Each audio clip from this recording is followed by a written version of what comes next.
World News Today, brought to you by Admiral Corporation, world's largest manufacturer of radio phonographs with automatic record changers.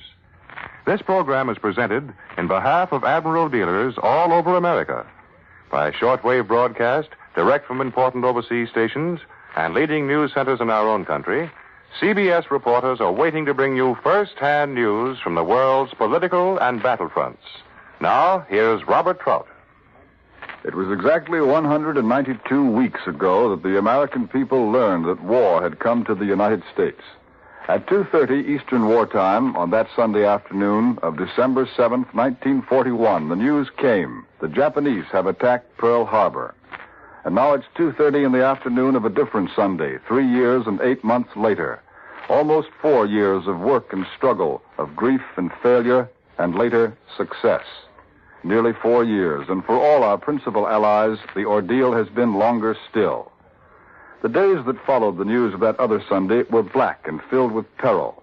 Perhaps the decision of victory or defeat was closer than many Americans yet realize. But it's been a long time now since the cause of the United Nations was desperate and the days were black. The recent months have been crowded with brilliant success as well as with pain for many. And the days that are to follow this Sunday, so different from that other December afternoon, represent the great opportunity which was bought at so high a price. Whether Sunday, August the 12th, 1945, is to be written into the records as the day the Second World War ended, we do not yet know. All the world outside Japan still waits to learn the enemy's decision.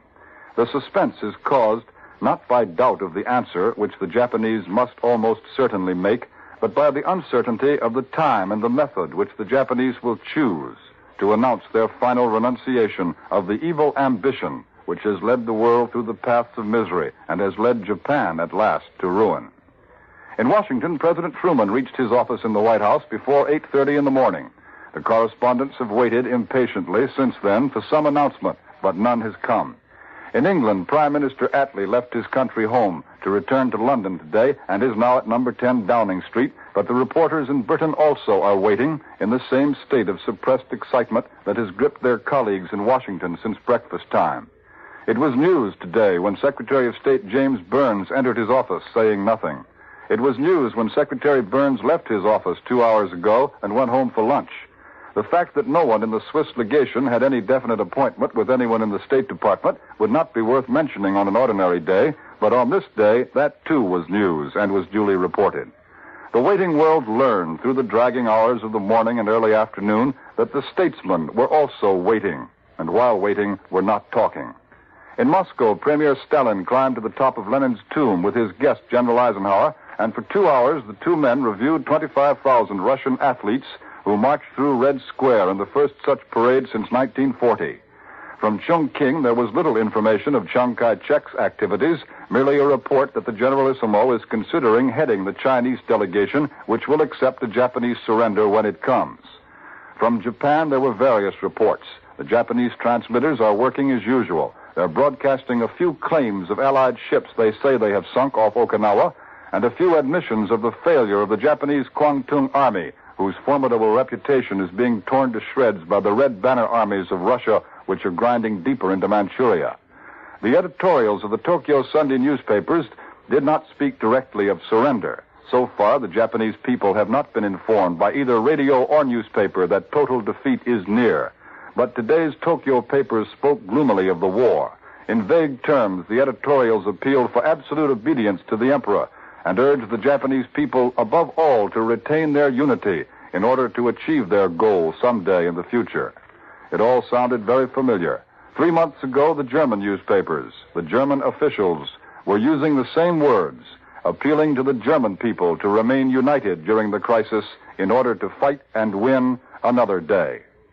And so, the waiting goes on. And now our first switch abroad. For a report from Fleet and Superfortress headquarters, Admiral takes you to CBS Guam, Webley Edwards reporting.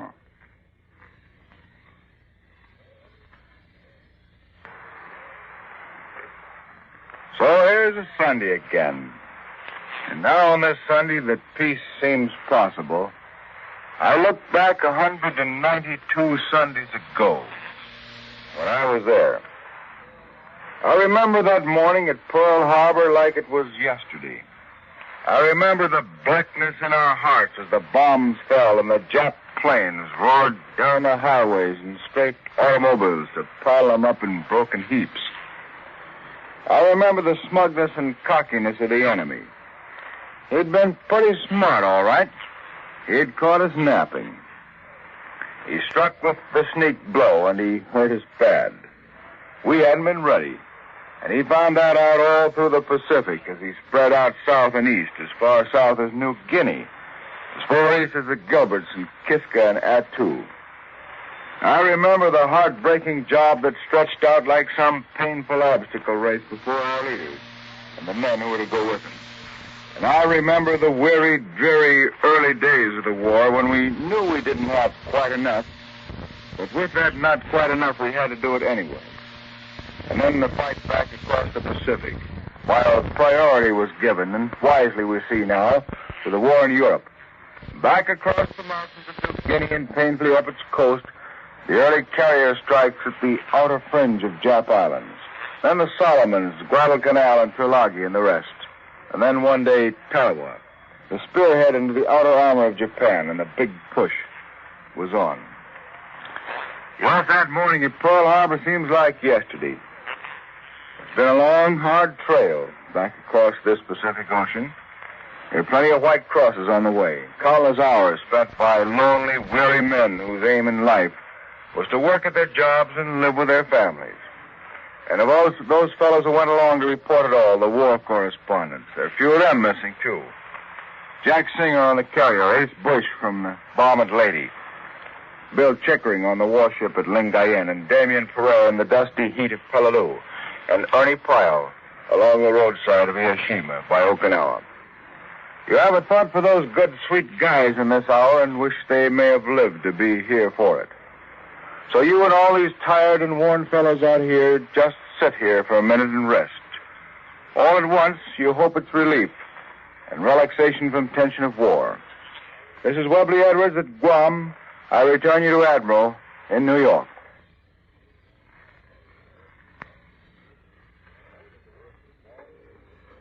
Next, a word from Warren Sweeney.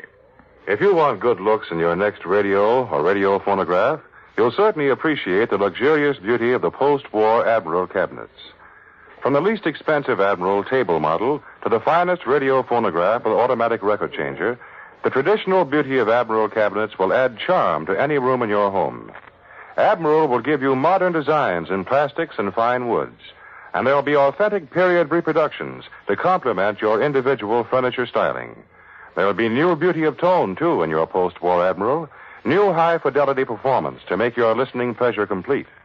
There'll be new Admiral electronic refinements in AM, FM, and shortwave reception, plus the famous Admiral automatic record changer that will change records in 5 seconds. So for graceful cabinet beauty and styling, for clear, natural reception, for fine record reproduction and smooth, fast record changing, choose an Admiral, America's smart set. Now, here once again is Robert Trout. The White House has told us that an American will be appointed to the position of Supreme Allied Commander in the Pacific. To discuss this, here is Major George Fielding Elliott. As we wait for news of the Japanese decision, we have a good many uncertainties. We know, for example, that the Japanese surrender must be made to the Supreme Commander of the Allied Forces. We know this officer will be an American, but we don't know who he will be. The weight of informed opinion in Washington tends to the belief that the choice will fall on General of the Army Douglas MacArthur. He's the senior American officer in the Pacific by reason of the position assigned him on the list of 5-star generals and admirals, though Fleet Admiral Nimitz also has 5 stars. General MacArthur is the commander of all American Army forces in the Pacific, and the occupation of conquered territory is a job for an Army and not for a Navy. General MacArthur has had longer service in the Pacific than any other American officer now serving there, and is probably better known to our allies. He seems to be favored by most of the comment received from British sources. He's served in Australia and is well known to the government and people of that country, so deeply concerned in the decisions now being taken. His brilliant campaigns, fighting his way upwards from New Guinea to the Admiralty Islands, to the Pelus, and then on to the liberation of the Philippines, entitle him to great consideration. But there are some observers in Washington who take the view that on the basis of present accomplishments, the Navy is entitled to the great honor of receiving the surrender of the Japanese emperor. These observers point out that no invasion of Japan has as yet taken place, that up to that point, the Navy has had to do the lion's share of the hard work and a great deal of the fighting, especially if we include the work of the Marines, that MacArthur's troops would never have moved from one point to another and wouldn't be in the Philippines today if it were not for the Navy, which brought them there, put them ashore, and protected their lines of supply. These observers point to the great naval battles of Midway, the Santa Cruz Islands, Guadalcanal, and the two battles of the Philippines. They point to the work of the Marines at Guadalcanal, Tarawa, Pilalu, Saipan, and Iwo Jima. They consider the work of the carrier aircraft of the fleet in giving the original tactical air support to all our landings. They say that MacArthur's big job was the actual invasion of Japan, but since that has not happened, a surrender at this time should be made to a naval officer, obviously to Fleet Admiral Chester W. Nimitz. But the most recent advices from Washington suggest that this view will not prevail and that General MacArthur will have the assignment. If this decision is made, there's no way to tell whether it will or not adversely affect Admiral Halsey's prospect of riding the Emperor's white horse. Now here again is Robert Trout.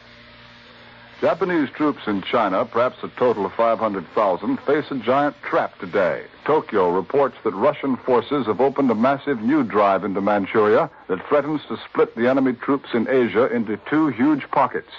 The command headquarters of the Japanese Kwangtung Army in Manchuria says that Soviet troops striking from outer Mongolia across Chinese Inner Mongolia are now driving toward the Yellow Sea northwest of Beiping, which is the ancient capital of China. The Red Army drive threatened to isolate China from Manchuria by tearing a gap in the once vaunted Tokyo to Singapore express communication line supplying enemy troops in the Asiatic mainland. This drive, if successful, would cut into two pockets the million Japanese troops in China or Manchuria. The Chinese people have already celebrated the unofficial victory. For a report from our correspondent in China, Admiral takes you to Chungking, Don Pryor reporting.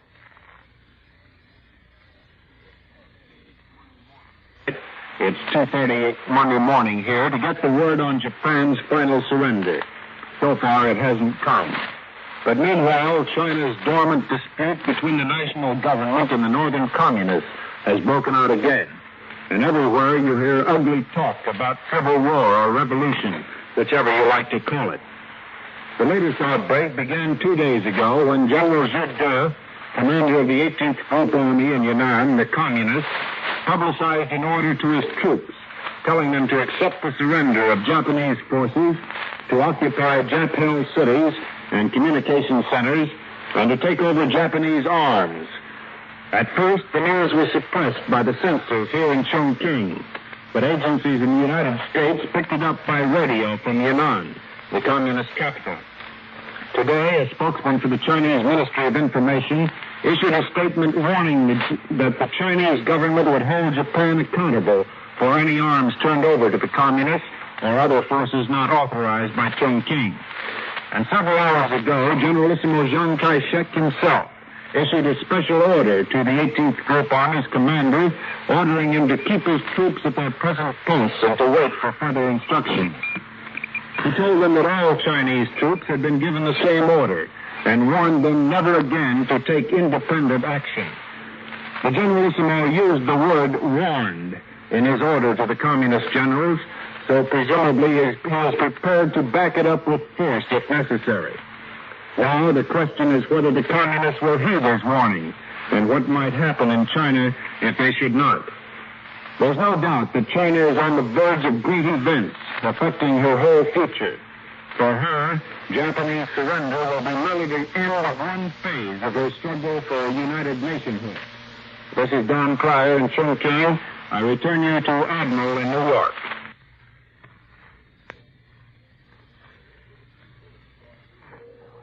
The British people have been going through the same waiting period that we've experienced in this country. For a report on what Britain is thinking and doing, Admiral takes you now to CBS London. There has been no announcement yet in London. For hours now, we've been expecting one practically any moment. But there's been complete silence. We don't know what the delay is, or even whether there is a specific delay. But when the announcement comes, the effect in Britain will be tremendous. I don't think that there'll be much spectacular enthusiasm through the country. Britain blew its top on German Victory Day for the end of a campaign that was more intimate and more dramatic to it. But when word comes of the end of World War II, it will strike a note of deep thanksgiving in every heart. It'll mean the end of almost 6 years of death and worry that have not missed a single family. Out in the Pacific right now, Britain has large forces of her fleet. More and more of her air forces there are on the way. Hundreds of thousands of troops are in India and Southeast Asia. They will be safe. In Japanese hands, there are still about 140,000 British military and civilian prisoners. They were caught up in the tidal wave of war in 1942 when it seemed the entire empire would crumble. And Britain prays they will be safe. And the best of all, most of them will return, because the task of occupying Japan and Manchuria will fall mainly to Russia and China and the United States. In Britain, conversion from war to peace production and war to peacetime living can really get going. As everywhere else, it'll bring great social and economic changes because the discipline of war will be relaxed. There'll be a widespread demand that the problems of peace be tackled as vigorously and uncompromisingly as the crises of war. The fact that the war is ending now and not months later may be a blessing to the people of all of Europe. A winter of starvation and death is threatening. Ships needed to bring food and supplies have been frozen for war needs in the Pacific. If the war ends, they can be released. Trucks and cars still in Europe, earmarked for shipment to the Pacific, can be released too for civilian needs and immediately. This continent, saturated with death and trouble, prays that the gifts of peace will quickly follow its declaration. This is Richard C. Hotelet in London, returning you to Admiral in New York. Washington has been the scene of reports and rumors through the night and morning. One of our correspondents has been waiting in the White House for some indication of when we may expect the Japanese reply. For his report, Admiral takes you now to the CBS mobile transmitter on the White House grounds. Tris Coffin reporting. Up to the time I left the press room a moment ago, there was no evidence that a Japanese reply has been received in Washington. However, the White House is expecting a decisive break. We will all be told the full story when it comes. Most of the correspondents here believe Mr. Truman will personally announce the end of the war when it comes and speak to the world over the radio. President Truman arrived at his desk at 7:45 this morning and has been there ever since. He missed his customary Sunday visit to church so that he might be on hand if important news should come from Japan. One drowsy White House secretary called the telephone operator here just before 8 o'clock. He asked what was happening. The telephone girl reported cheerfully, "Nothing. Mr. Truman is at work as usual." Together with some 100 or more Washington correspondents, who by this time are both sleepy and hungry, I have been keeping a watch on the White House since early morning. The President's staff began assembling after 8. Admiral Leahy, the President's Chief of Staff, Judge Samuel Rosenman, the man who helps write important White House documents, Matt Connolly, the Presidential Secretary, fatherly White House Assistant Bill Hassett, and the rest. Secretary of State James F. Burns came to work at 10:15, driving his own car. He has not been to the White House. Tension and rumor ebbs and flows like the beating of a giant heart. Is the war over? You can get 8 different answers in whispered conversations with 8 different people. Have the Japs answered Secretary Burns' statement? Yes and no, depending on whom you talk. But all the weight of evidence here suggests that the Japanese have not replied to Washington. White House spokesmen are keeping their lips buttoned, and you can hardly blame them. Their very inflections are reported and commented on. They see and hear themselves quoted glibly, to their surprise, on practically every subject. But this always happens when a lot of impatient reporters are waiting for a big story to break. It was the same story on the VE Day death watch.